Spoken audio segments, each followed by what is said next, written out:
কালে কালে নবী রাসূল সাল্লাল্লাহু আলাইহি সাল্লামকে, একাধিক পয়গম্বর ও রাসূলকে আল্লাহ তাবারক ওয়া তাআলা পাঠিয়েছেন। কোন নবী রাসূলকে হয়তো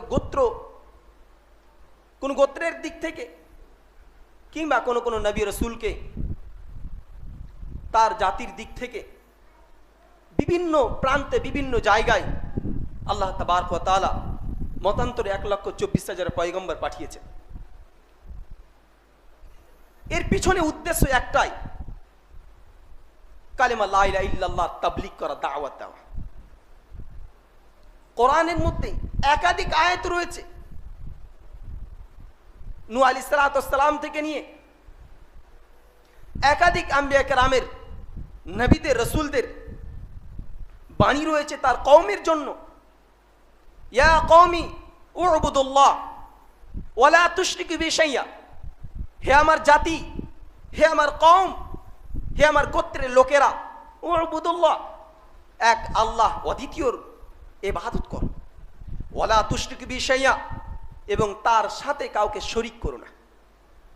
একাধিক আম্বিয়ার কওল রয়েছে, কোরআনের মধ্যে একাধিক আয়াত রয়েছে যেটা আল্লাহ তাবারক ওয়া তাআলার বাণী নবী সাল্লাল্লাহু আলাইহি সাল্লামের মুখ দিয়ে বলিয়েছেন।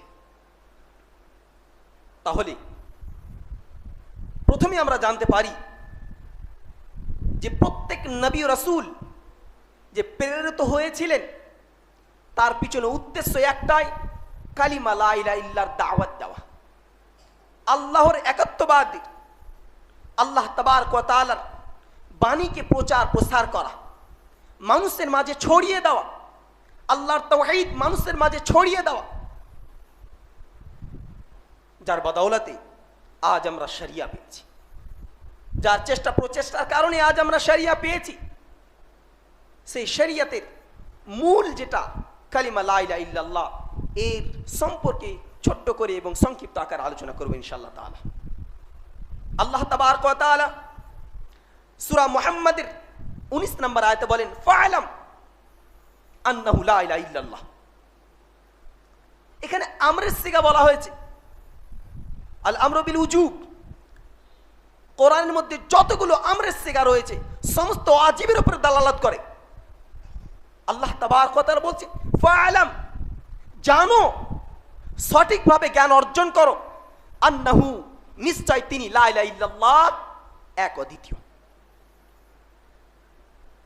আল্লাহ তাবারক ওয়া তাআলা এই আয়াতের মধ্যে কালিমা লা ইলাহা ইল্লাল্লাহর গুরুত্ব, মাহাত্ম্য, ফজিলত তিনি বর্ণনা করছেন।